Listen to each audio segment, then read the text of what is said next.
सत्साई भगत जी। देखो, सत्सेवकों के माध्यम से परमात्मा ने हम सभी भाई बहनों को जो निमित्त बनाया है सेवा के लिए, तो परमात्मा इस सेवा का दुरुपयोग नहीं होने देंगे। इस पैसे का परमेश्वर दुरुपयोग नहीं होने देंगे। अब ये जो आम के बगीचे वाला जो भाई था, हिमाचल प्रदेश वाला, इसने जो दास को फ़ोन किया, तो मुझे थोड़ी पता था भगत जी। और ना मेरा किसी से कोई राग है, ना कोई द्वेष है। हम तो परमात्मा के बच्चे हैं और निष्पक्ष होकर चलते हैं। ज़रूरत अगर दुश्मन को भी है तो उसकी डिमांड के अनुसार अगर हम समर्थ हैं और जायज़ है तो परमात्मा उसकी भी करवाएंगे। ज़रूरत अगर किसी मित्र की है, भगत भाई की है, और जायज़ है, और परमात्मा ने जिस तरीके से उसको देने के लिए कहा है उस तरीके से परमात्मा उसकी भी हेल्प करवाएंगे। अब ये जो हिमाचल वाला जो भाई है जिसका सेब का बाग है, और जो कह रहा है कि मैं खाद बीज के लिए पैसा लाना चाहता हूँ, मैं घर के राशन के लिए मेरे पास में पैसा नहीं है, मुझे 50,000 रुपये चाहिए। तो भगत जी, परमात्मा ने दास को यदि सेवा में खड़ा किया है तो 24 घंटे परमेश्वर दास के साथ है। वो सॉफ्टवेयर परमेश्वर ने दिमाग में दास के बैठा रखा है, डाल रखा है कि कहाँ से तेरे पास डिमांड जायज़ आएगी, कहाँ से नाजायज़ आएगी। ऑटोमेटिक परमात्मा बात करते करते ही उस चीज़ का फैसला करवा देते हैं इस तत्व ज्ञान आधार से कि ये जायज़ है या ये नाजायज़ है। अब इस भाई का फ़ोन आया, मेरी और उसकी बातचीत हुई। परमात्मा ने दास को प्रेरणा की। मैंने ऑन द स्पॉट उसको मना कर दिया कि भगत जी, इस चीज़ के लिए आपको हम हेल्प नहीं कर सकते। आप खुद चाहें तो इस चीज़ की मदद के बहुत सारे रास्ते आपके खुद के पास अवेलेबल हैं, लेकिन आप नहीं चाह रहे, तो ये आपकी मदद यहाँ से नहीं हो सकती। उसके तुरंत बाद नेपाल से जो कमला बहन है, जो नेपाल के भगत भाइयों की सेवा इकट्ठी करने की, उनकी एंट्री करने की, परमेश्वर ने उनकी जो सेवा जो लगवाई है दास के मार्फत, तो तुरंत कमला बहन का दास के पास में व्हाट्सएप पे मैसेज आया कि भगत जी, आपसे जो वीडियो में ये भगत बात कर रहा है हिमाचल प्रदेश वाला, जिसको 50,000 रुपये की ज़रूरत है, जिनका सेब का बाग है, और आपने जो इनको मना किया है, भगत जी इसका मेरे पास में पहले फ़ोन आया। तो कमला बहन बोल रही थी कि इसने मुझसे कहा कि बहन ऐसे ऐसे मुझे दिक्कत है, मुझे परेशानी है, मुझे इतने पैसों की ज़रूरत है। तो इसने कहा कि भगत जी आपसे पहले मेरे पास इसका फ़ोन आया था। अब कमला बहन मुझे नहीं बता पाई, कोई बड़ी बात नहीं। फिर उसने मुझे फ़ोन किया, जब नेपाल से बहन ने उसको मना कर दिया, फिर उसका मेरे पास फ़ोन आया। तो भगत जी ये दोगलापन है ना, ये भक्ति मार्ग में नहीं चलता। अगर उसे वास्तव में पैसों की ज़रूरत होती, या उसकी ज़रूरत यदि जायज़ होती, तो भगत जी वो नेपाल फ़ोन नहीं करता उस बहन के पास, वो डायरेक्ट मुझ पवन दास के पास फ़ोन करता। लेकिन उसको विश्वास था इस बात का कि भाई जो पवन दास है वो मेरी इस डिमांड को जायज़ नहीं ठहराएगा। इसलिए उसको मन में डर था, भय था, चोर तो उसके अंदर है। इसलिए पहले ही उसने नेपाल फोन किया कि हो सकता है पवन दास के पीछे से, हो सकता है मेरी उधर से कोई मदद हो जाए। वो बहन हो सकता है भाव में बह के हैं और मेरे को 50-60 हज़ार रुपये की मदद मेरे को दे दे। तो वो बहन अपनी तरफ से कुछ नहीं करेगी। परमात्मा ने जिन जिन सेवादारों को और जिन जिन सेवादारों की जो जो सेवा जो बांटी है, वो अपनी वही सेवा करेंगे। नेपाल से हो चाहे लंदन से हो, उनको कोई भी डायरेक्ट पैसा अकाउंट में नहीं डालेगा, क्योंकि अकाउंट में पैसा जब तक पवन दास से बातचीत नहीं हो जाएगी फाइनली, जो परमात्मा ने दास को निमित्त बना रखा है, तब तक नहीं हो पाएगा। अब जैसे सेवा लिखने की जो एंट्री है, दास के पास फोन आते हैं, मैं क्यों नहीं लिखता? क्योंकि परमात्मा ने मधु बहन को और कजोड़ भगत जी को वो सेवा दी हुई है। एंट्री की सेवा वही करेंगे, चाहे किसी की भी 10वें अंश का पैसा लिखना हो, या चाहे किसी का भी चाहे दान का पैसा लिखना हो। उसके बाद जिसकी डिमांड आएगी वो हम में से किसी के भी पास आ सकती है। उसके बाद फिर हम उस चीज़ पे डिस्कस करेंगे कि क्या सही है, क्या गलत है, वास्तव में वो जायज़ है या नाजायज़ है। उसके बाद परमात्मा उसकी सेवा करवाएंगे। भगत जी, हम किसी के साथ भी पक्षपात पूर्ण व्यवहार नहीं कर सकते, वरना हम परमात्मा के विधान से, उनकी मर्यादाओं से गिर जाएंगे। और जैसे ही हम परमात्मा के विधान से गिरे, मर्यादाओं से गिरे, परमात्मा तुरंत हमसे सेवा छीन लेगा। फिर क्या फ़ायदा इस भक्ति का? और आप जी, अलवर से मुकेश दास जी, अभी आपने मुझे ये मैसेज किया कि भगत जी जब आपने लैपटॉप की बात कही और मैंने जब स्क्रीनशॉट डाला, जब आपने मेरा स्क्रीनशॉट डाला कि भगत जी मेरे पास में 10वें अंश का दान का 2 लाख रुपया रखा हुआ है और लैपटॉप की सेवा मैं अलवर से मुकेश दास करना चाहता हूँ, तो मैंने आपका वो स्क्रीनशॉट 2 लाख रुपए वाला मैंने सार्वजनिक कर दिया सभी ग्रुपों में। तो आप कह रहे हैं कि उसके बाद इसी भाई का हिमाचल से ये जो सेब का जिसका धंधा है, व्यापार है, बगीचा है, आपके पास भी उसका फोन गया था। तो भगत जी ये दोगलापन भक्ति में नहीं चलता ना, इसीलिए परमात्मा ने प्रेरणा करके और उनकी सेवा जो है नहीं करवाई, क्योंकि उनको वास्तव में जरूरत नहीं है। इसके बहुत सारे विकल्प हैं। आप कह रहे हो कि मेरे पास में 10 बीघा जमीन है 50 लाख रुपए की, और मेरे जो पिताजी हैं वो किसी कारण से भगोड़े बन के घूम रहे हैं, यानी वो कोर्ट में पेश नहीं हो पाई तो वो छुपते हुए फिर रहे हैं। अब बताइए भगत जी, भगत होके वो 50 लाख रुपए की जमीन को क्या सिर पे रखोगे, क्या उसको चाटोगे? जो जमीन तुम्हें सुख से भक्ति नहीं करने दे रही, सुख से तुम खाना नहीं खा रहे, सुख से तुम रह नहीं रहे यहाँ पे, क्या सिर में मारोगे उस जमीन का? उसमें से 3 बीघा जमीन तुम कहते हो हमारे ऊपर जो है 15 लाख रुपए का कर्जा है, तो 3 बीघा जमीन निकाल दो ना, बच 7 बीघा जमीन बचेगी ना। आराम से अपना रोजी रोटी खाओ, अपना कमाओ, शांति से भक्ति करो, लोगों का अपना कर्जा चुकती करो।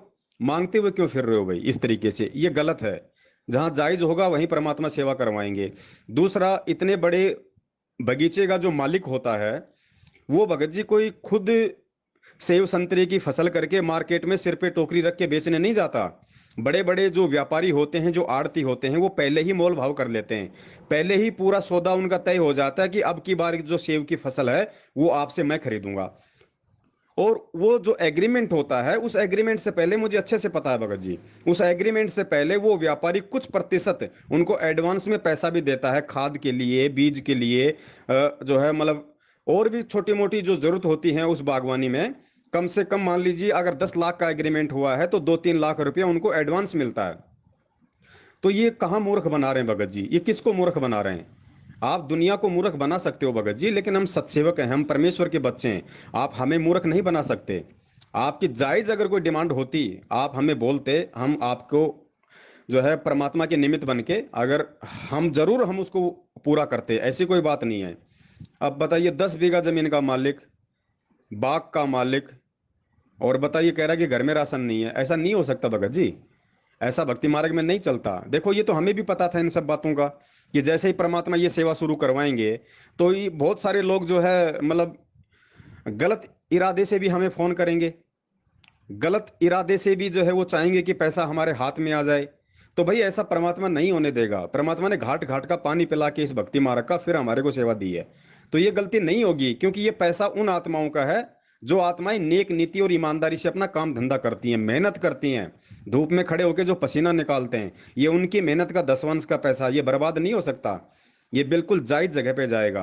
फिर बहुत सारे भक्तों की शिकायत है कि आप उनको, जैसे अभी एक कोई फेसबुक पे है कोई मन चला, कोई सतलोक आश्रम मैनेजमेंट हरियाणा का शागिर्द, अभी जैसे कल परमात्मा ने अपने सत्सेवक बच्चों को निमित्त बना के, जोधपुर से एक भाई है जो किराए के मकान में था, 2-3 महीने से किराए नहीं दे पा रहा था, उसके घर में राशन तक नहीं, बाप उसका बीमार है। तो ऐसी स्थिति में होती है मदद, ऑटोमेटिक परमात्मा प्रेरणा कर देता है। तो कल तुरंत जैसे उसने फोन किया, 1 घंटे के अंदर अंदर 12,000 रुपये उसके खाते में परमात्मा ने डलवा दिए। उसके बाद जैसे ये बात हमने वीडियो के माध्यम से संगत में वायरल की, और वायरल करने का हमारा मकसद कोई मान बड़ा या दिखावा नहीं है, लेकिन लोगों को ये बताना है, सोई हुई संगत को ये समझाना है कि भाई इन लोगों के पीछे से हटो, जो मैनेजमेंट वाले हैं, ये तुम्हारा पैसा लेकर समय आने पे तुम्हारी मदद नहीं कर रहे, और जगत में ये लोग जो है उस पैसे को बांट रहे हैं परमेश्वर के ज्ञान विरुद्ध। ये तुम्हारे अपने भाई बहन नहीं है, ये काल के एजेंट हैं, इनसे बचो, तुम्हारे दान का दुरुपयोग हो रहा है। तो फेसबुक पे उस भाई ने कहा कि गुरुजी ने तो मना किया है किसी भी अनजान व्यक्ति की मदद करने के लिए, आपने उस जोधपुर वाले भगत को कैसे पैसे दे दिया? अब उस महामूर्ख को ये कोई समझाए। एक तरफ तो कह रहा है कि वो हमारा भगत भाई है, और दूसरी तरफ कह रहा है कि परमात्मा ने अनजान व्यक्तियों को मदद के लिए मना किया है। अरे जब वो हमारा भगत भाई है, परमेश्वर का बच्चा है, तो वो अनजान कहां से हो गया? अगर मैं उसको नहीं जानता, परमेश्वर के तो लाखों की संख्या में बेटे और बेटियां हैं, जरूरी थोड़ी कि पवनदास सभी को जानता है, लेकिन उनमें से अगर किसी ने जरूरत पड़ने पे दास को फोन किया तो क्या वो अनजान हो जाएगा?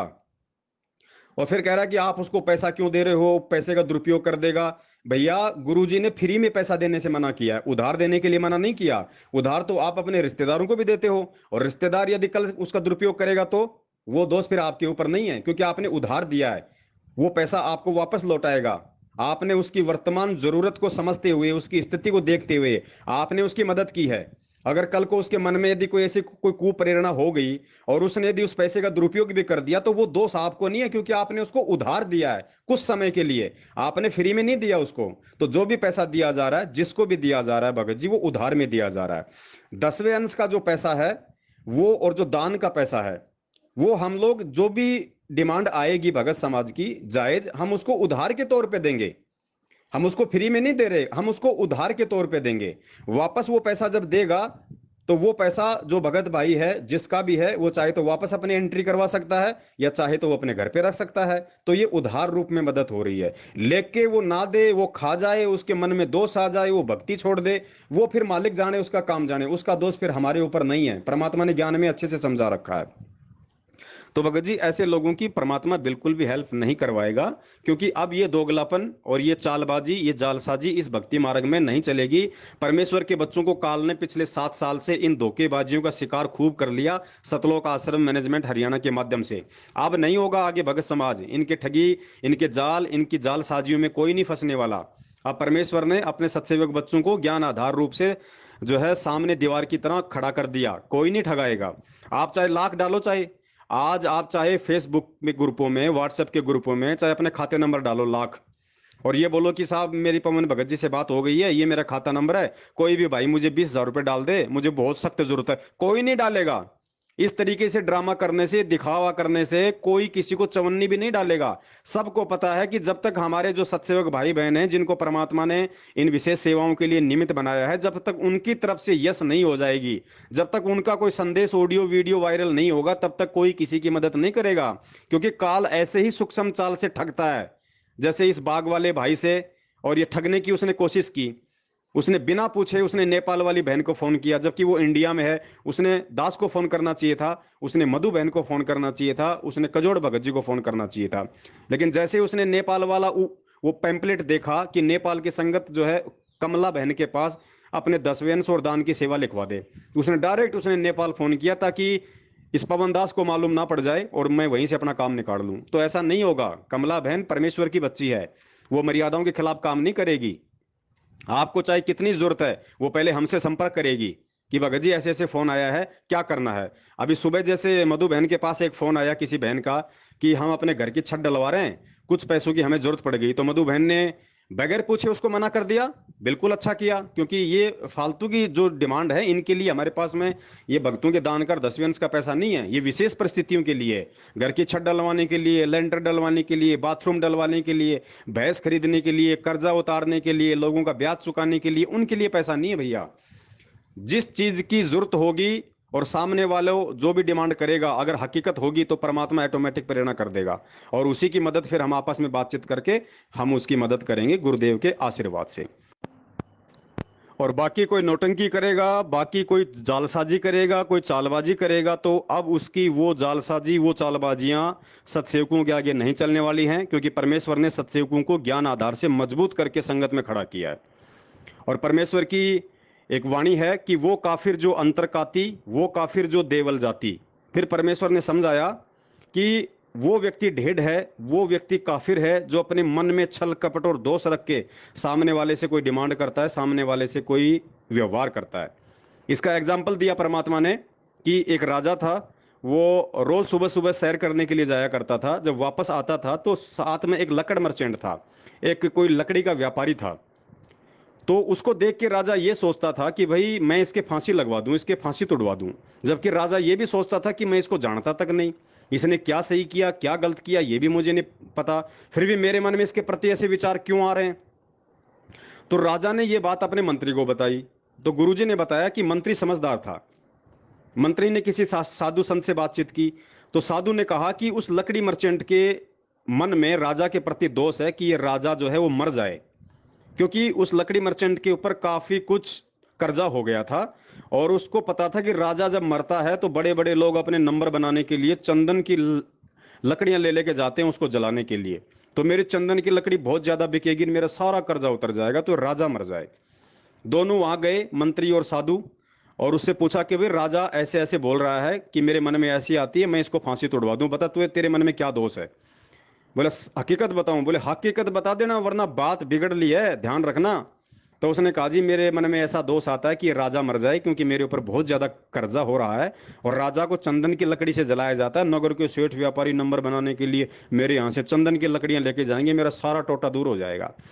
तो मंत्री ने कहा कि नालायक, आज के बाद अपनी सोच को चेंज कर लेना, नहीं तो देख लेना बात बिगड़ गई है। बोला जी ठीक है।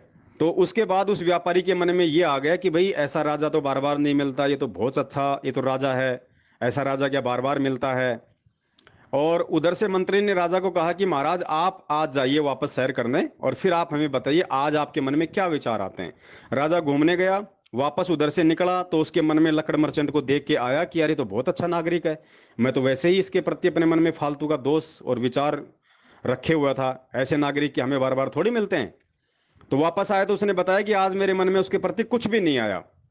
तो पुण्यात्माओं, इस कहानी से हमें गुरुदेव यही समझाना चाहते हैं कि यदि हम भगत हैं और मर्यादित भक्ति कर रहे हैं, तो परमेश्वर ने कहा कि सामने वाले के अंदर जो विचार उत्पन्न होंगे, सामने वाले की जो भावना होंगी, वो ऑटोमेटिक परमात्मा तेरे अंदर भी प्रेरणा कर देगा कि सामने वाले के तेरे प्रति क्या विचार हैं। तो ठीक इसी प्रकार जो भी भगत भाई बहन संगत में से जो भगत होके भी जो छल कपट करके, ये फालतू की नौटंकी करके, एक्टिंग करके कि हम इस तरीके से 10 20 50 हज़ार रुपए हम सत्सेवकों से ठग सकते हैं, हम ले सकते हैं, तो परमात्मा बिल्कुल भी ऐसा नहीं होने देगा। ये नौटंकी, ये जालसाजी, ये षड्यंत्र, ये धोखाबाजी, ये पिछले 7 साल से काल प्रेरणा से सतलोक आश्रम मैनेजमेंट हरियाणा ने करके अरबों खरबों में संगत को लूट लिया, ठग लिया। अब ये दाव काल का आगे नहीं चलेगा, क्योंकि परमेश्वर ने अपने बच्चों की फौज, सत्सेवकों की फौज संगत में खड़ी कर दी है। अब उनकी ये जालसाजियां नहीं चलने वाली, उनकी नौटंकी यहां सब फैल हो जाएंगी, क्योंकि परमेश्वर उसी की मदद करवाएगा जो वास्तव में जरूरतमंद है, जिसकी डिमांड जायज है। अन्यथा भैंस लाने के लिए, भेड़ बकरियां लाने के लिए, कर्जा उतारने के लिए, जमीन खरीदने के लिए, या अन्य किसी जरूरतों के लिए कोई किसी की जो है डिमांड पूरी नहीं होगी। तो भाई ध्यान रखें, अनावश्यक रूप से कोई भी भगत भाई बहन अपनी नाजायज जरूरतों को लेके हमारा समय और समय बर्बाद ना करे, और ना ऐसी अनावश्यक डिमांड करके वो खुद परमपिता परमेश्वर की नजरों में नीचे गिरे। और दूसरी बात, कोई भी भगत भाई बहन चाहे कोई भी हो, अगर व्हाट्सएप पे या फेसबुक पे अगर अपना खाता नंबर भेज रहा है और अपनी कोई ऑडियो डाल रहा है, अपना कोई वीडियो डाल रहा है कि भगत जी मुझे पैसों की ज़रूरत है, मेरे घर में ये दिक्कत है, मेरे घर का सदस्य हॉस्पिटल में है, मेरे घर पे ये समस्या है, कोई भी भगत भाई बहन यदि उसको पैसा डालेगा तो वो उसका जिम्मेदार वो खुद होगा। हम सत्सेवकों की इसमें कोई जिम्मेदारी नहीं होगी, क्योंकि हम सत्सेवकों के माध्यम से परमात्मा ने जो सिस्टम बनवा रखा है, हम सिस्टम के तहत ही चलते हैं, सिस्टम के तहत ही हम चलेंगे। और किसी को भी जरूरत होगी तो डायरेक्ट वो हमें फोन करेगा, चाहे मधु बहन हो, चाहे कजोड़ जी हो, चाहे नेपाल से, चाहे अपनी कमला बहन हो, या चाहे ये दास हो, सबसे पहले वो यहाँ फोन करेगा। और यहाँ अगर उसकी जरूरत होगी तो फिर हम सब आपस में डिस्कस करेंगे उसको जरूरत है या नहीं है, और है तो उसको कितने की जरूरत है, उसकी मदद करनी है या नहीं करनी है। उसके बाद फिर उस बात को लेके ऑडियो वीडियो वायरल होगी। और ऑडियो वीडियो वायरल करने का मकसद हमारा कोई दिखावा नहीं है या कोई मान बढ़ाई नहीं है। हमारा मकसद ये है कि जो भटकी हुई संगत है, जो गहरी नींद में सो रहे हैं बेचारे, सतलोक आश्रम मैनेजमेंट हरियाणा की भांग को पी के वो जागें और वो ये समझें कि वास्तव में परमात्मा का जो सही मार्ग वो कहाँ से शुरू हो रहा है, हमारे असली भाई बहन कौन हैं। ये सतलोक आश्रम मैनेजमेंट हरियाणा वाले तुम्ही से ज्योति पाठ और दान का पैसा ठग के आज दुनिया वालों को खिला रहे हैं, दुनिया वालों को आटा दाल चावल लॉकडाउन में बांट रहे हैं, जबकि गुरुदेव ने स्पष्ट मना किया है कि आपने आटा दाल चावल तो भिखारी को भी नहीं देना है, जबकि ये तो लोगों को दे रहे हैं जा जाके। तो पुण्यात्माओं, आप ही का पैसा, और जब जरूरत पड़ रही है तो आपके काम नहीं आ रहा। अब आज जो डिमांड कर रहे हैं वो कौन डिमांड कर रहे हैं? संगत वाले कर रहे हैं ना, जगत वाला तो कोई डिमांड नहीं कर रहा। तो संगत वाले डिमांड कर रहे हैं, तो इन संगत वालों ने कितना पैसा दिया होगा नामदान केंद्रों पे, कितना ज्योति पाठ कराई होगी। वो जोधपुर वाला जो भाई था जिसका फोन आया था कल, जिसको परमात्मा ने 12,000 रुपए की उसके पास में सेवा भिजवाई है, उसने कल स्पष्ट कहा कि भगत जी आप लोगों से जुड़ने से पहले मैं इन लोगों के साथ में जुड़ा हुआ था, मैंने कितनी ज्योति करवा दी, कितने मैंने पाठ करवा दिए, और आज उसकी कोई मदद को तैयार नहीं। तो परमात्मा ने तुरंत उसके खाते में 12,000 रुपए कल 1 घंटे में डलवा दिए, अपने बच्चों को निमित्त बना के, क्योंकि उसकी जायज डिमांड थी। 2 3 महीने का उसके ऊपर मकान किराया चढ़ा हुआ था, बाप उसका बीमार है, घर में उसके राशन नहीं है, गाड़ी उसकी खराब थी जो वो ऑटो चलाता है, तो ऑटोमेटिक परमेश्वर ने प्रेरणा की कि भैया कोई बात नहीं, वो कहीं से भी जुड़ा हो, लेकिन है वो परमात्मा का बच्चा।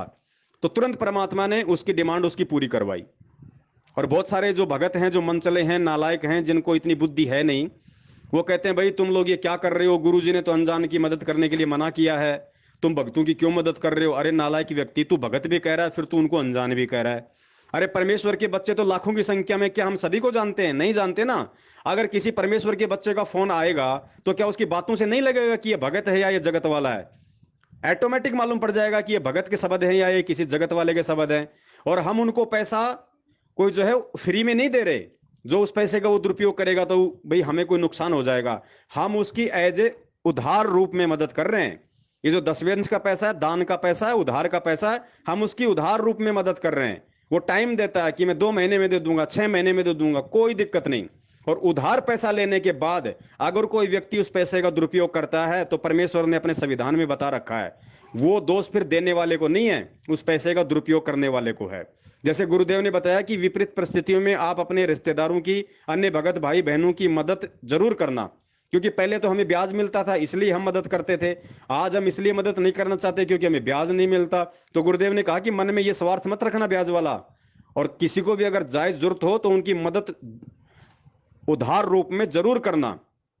अब आप अपने रिश्तेदार की मदद करोगे और रिश्तेदार यदि उनमें से कुछ पैसे की शराब पी जाएगा तो फिर आप तो दोषी बन गए।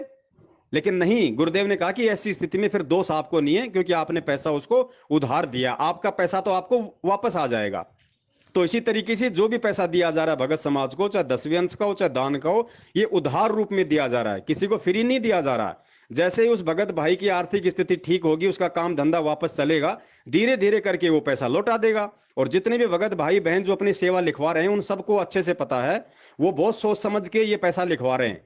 उन सबको हमने यही राय दी थी, दो दो वीडियो बना के, इसीलिए हमने दो दो वीडियो बनाए 3-3 घंटे के, कि भैया बशर्ते तुम्हारे दसवें अंश का और दान का ये पैसा, लेकिन ध्यान रखना इस पैसे को देते समय भले तुम उधार में दे रहे हो, लेकिन तुम्हारे मन में ये जरा भी इच्छा नहीं होनी चाहिए कि ये पैसा अगर नहीं आया तो मैं उसके साथ में दूसरे तरीके से बातचीत करूं, या मैं उसको डराऊं, या मैं उसको धमकाऊं, मैं बार बार उसको फोन करके परेशान करूं कि तूने 2 महीने का नाम लिया था, 6 महीने हो गए। अगर आपने ये नौटंकी करनी है तो पैसा हम सत्सेवकों को एंट्री मत करवाना। आपके उधार की, दसवें अंश की, दान की हमें कोई जरूरत नहीं है। जो पैसा कुछ समय के लिए लाभ देके फिर उस भाई को वापस उसको दुखी करे, उसको परेशान करे, तो तुम अपनी तरफ से ये सोच के देना कि आ गए तो ठीक है, आ गए तो फिर दोबारा से एंट्री करवा दूंगा, फिर किसी भगत भाई बहन की मदद में लगा दूंगा। नहीं आए तो कोई दिक्कत नहीं, मैंने तो सोचा कि परमेश्वर को दान कर दिए। ये सोच के ये भगत भाई बहन अपनी सेवा दे रहे हैं, यहां पे लिखवा रहे हैं। ये सत्सेवक हैं देने वाले, कोई मैनेजमेंट के कोई मायाधारी मस्करे नहीं है जो ब्याज के लिए पैसा दे रहे हैं, जो मान बढ़ाई के लिए पैसा दे रहे हैं, जो दिखावे के लिए पैसा दे रहे हैं कि मैंने 1 लाख लिखा दिए, मैंने 2 लाख लिखा दिए। ये सत का मार्ग है, परमेश्वर का सतयुग शुरू हो चुका है। और सतयुग में भी यदि हम एक दूसरे भगत भाई बहन की जायज जरूरतों को पूरा नहीं करेंगे, उनकी मदद नहीं करेंगे, तो क्या फायदा? फिर धिक्कार है हमारा भक्ति करने का। भगत होता है उसका एकदम से जगत वालों से उसका कनेक्शन डिस्कनेक्ट हो जाता है, रिश्तेदारों से, परिवार से, समाज से। और विपरीत परिस्थिति में फिर कहां से वो मदद प्राप्त करेगा?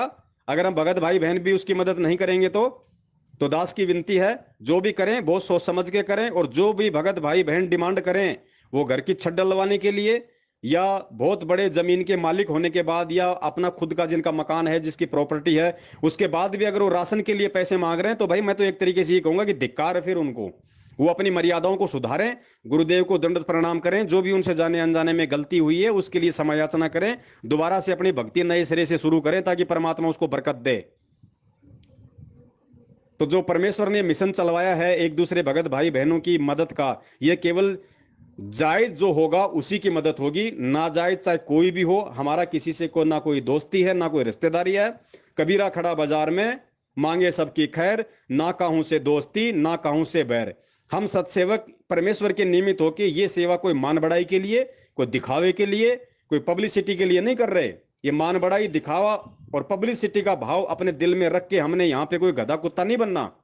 हम तो परमेश्वर के निमित्त होके उनके बच्चों तक के नौकर बन के हम तो सेवा में लगे हुए हैं। और नौकर का यह फर्ज होता है कि मालिक के आदेश अनुसार वो सेवा को सही तरीके से करे। तो भाई डिमांड करता चाहे कोई कितना प्यारा हो, चाहे कोई कितना संपर्क वाला भगत हो, चाहे कोई अनजान हो। डिमांड अगर नाजायज होगी तो उसको मुंह पे जवाब दिया जाएगा, क्योंकि हमारी यहाँ किसी से कोई यारी रिश्तेदारी जोड़ने का काम नहीं है। हम परमेश्वर के निमित्त होकर केवल सेवा कर रहे हैं।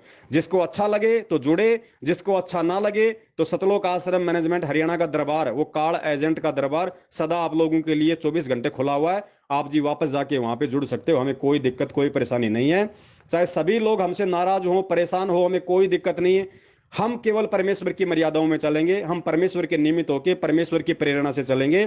फिर चाहे पूरा संसार हमारे विरोध में हो, चाहे पूरी संगत हमारे विरोध में हो, हमें 1% भी फर्क नहीं पड़ता इस बात से। तो उम्मीद करता हूं आप जी इन बातों पर थोड़ा विचार करेंगे और आगे से अपना भी समय बचाएंगे और हमारा भी समय बचाने में सहयोग करेंगे। सत साहिब, जय हो बंदी छोड़ के।